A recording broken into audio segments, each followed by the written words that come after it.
ఇక్కడే ఉన్నారు నాయకత్వంలో. మీలో కూడా రేపు తప్పకుండా బీఆర్ఎస్ పార్టీ కేసీఆర్ గారి నాయకత్వంలో మీలో కూడా రేపు కాబోయే కార్పొరేషన్ చైర్మన్లు ఉన్నారు, ఎమ్మెల్యేలు ఉన్నారు, ఎంపీలు ఉన్నారు, మున్సిపల్ చైర్మన్లు ఉన్నారు. నాయకత్వం ఎక్కడి నుంచో పుట్టదు, మీ నుంచే, విద్యార్థుల్లో నుంచే నాయకత్వం పుడుతుంది, యువత నుంచే నాయకత్వం పుడుతుంది.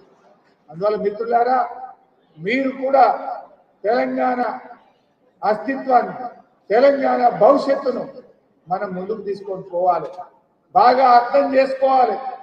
కేసీఆర్ గారు ఒక గొప్ప విజనరీ నాయకుడు. ఎందుకంటే నాకు బాగా గుర్తుండే, ఒకసారి రాష్ట్రం ఏర్పడ్డ తొలినాళ్లలో ఒక మీటింగ్ ఏదో జరుగుతూ ఉంది, నేను మంత్రిగా ఉన్నాను. అధికారులు కేసీఆర్ గారికి చాలా విషయాలు చెప్తా ఉండే.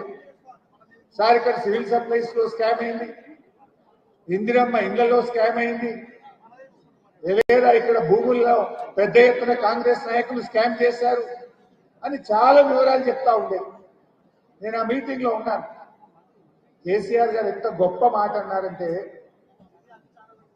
ఎన్నో త్యాగాల పునాదుల మీద తెలంగాణ తెచ్చుకున్నాం, దశాబ్దాల కల తెలంగాణ నిజమైంది, నేను చేయాల్సిన పనులు చాలా ఉన్నాయి, నేను కృష్ణా గోదావరి నీళ్లను తెలంగాణ బిళ్ళలోకి మలపాల్సిన బాధ్యత నా మీద ఉంది, తెలంగాణ ప్రజల ఆశలను, ఆకాంక్షల్ని నిజం చేయాల్సిన బాధ్యత నా మీద ఉంది.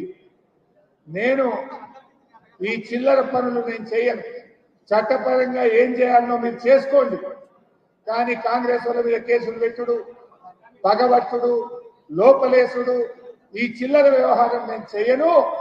నేను 14 ఏళ్లు పోరాడి చావు నోట్లో తలబెట్టి తెలంగాణ తెచ్చిన నా పని అంతా కూడా ఈ రాష్ట్ర అభివృద్ధి మీద ఉంటది, ప్రజల ఆకాంక్షల మీద ఉంటది అని చెప్పిన గొప్ప నాయకుడు కేసీఆర్. కేసీఆర్ ఏ రోజు కూడా పగ, ప్రతీకారం, కుట్రలు చేయలేదు. నేడు రేవంత్ రెడ్డి ఏం చేస్తుందో మీ అందరికీ తెలుసు, అది నేను లాస్ట్ లో చెప్తాను. కానీ ఈరోజు మన ఉద్యమ ట్యాగ్ లైనే నీళ్లు, నిధులు, నియామకాలు. కేసీఆర్ గారు ఎంతో ప్రయత్నం చేసి తెలంగాణ భూభాగం మీద కృష్ణా గోదావరి నీళ్లను పాలించింది. మన నీళ్లు, మన హక్కును కాపాడే ప్రయత్నం కేసీఆర్ గారు చేశారు. నిధులు తెలంగాణ బిడ్డలకే దక్కే విధంగా రాష్ట్రం ఏర్పడిన నాడు 62,000 కోట్ల బడ్జెట్ ఉంటే మొన్న మనం దిగిపోయే నాడు 3 లక్షల కోట్లకు రాష్ట్ర ఆదాయాన్ని పెంచింది కూడా కేసీఆర్ గారు. నియామకాలు తెలంగాణ బిడ్డలకే ఉద్యోగాలు దక్కాలని 95% నియామకాల్లో లోకల్ రిజర్వేషన్ తెచ్చింది కేసీఆర్. చాలా మంది ఉద్యోగాలు అనగానే ఒక తప్పుడు ప్రచారం చేస్తుంటారు. మన ఉద్యోగాలు మనకే దక్కాలి అంటే ఆనాడు 60-40 ఉండేది. 60% లోకల్స్, 40% ఎవరైనా వచ్చే అవకాశం ఉండేది. కానీ కేసీఆర్ గారు 2 ఏళ్లు పోరాడి, ప్రధానమంత్రితో మాట్లాడి, రాష్ట్రపతిని మెప్పించి 95% ఉద్యోగాలు తెలంగాణ బిడ్డలకు దక్కే విధంగా రాష్ట్రపతి ఉత్తర్వులను సవరించిండు కేసీఆర్. అది నియామకాలు.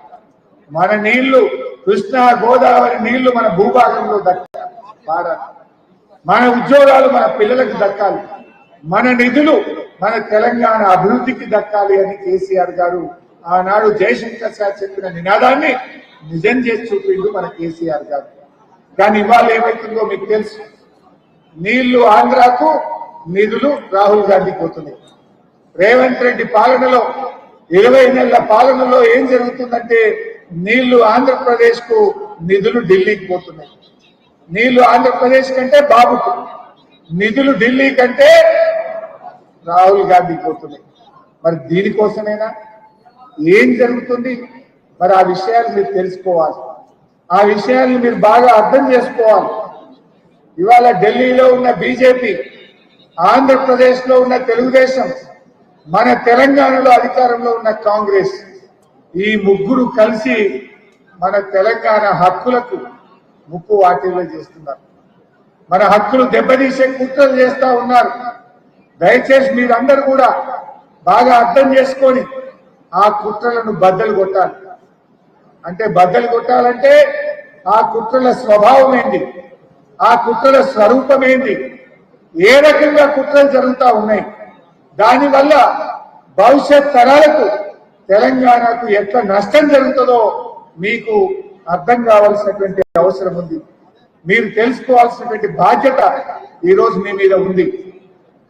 జనరల్ గా ప్రజలు ఎప్పుడైనా కూడా ద్రోహం జరుగుతుందని తమకు తెలియనంత వరకు పట్టించుకోరు.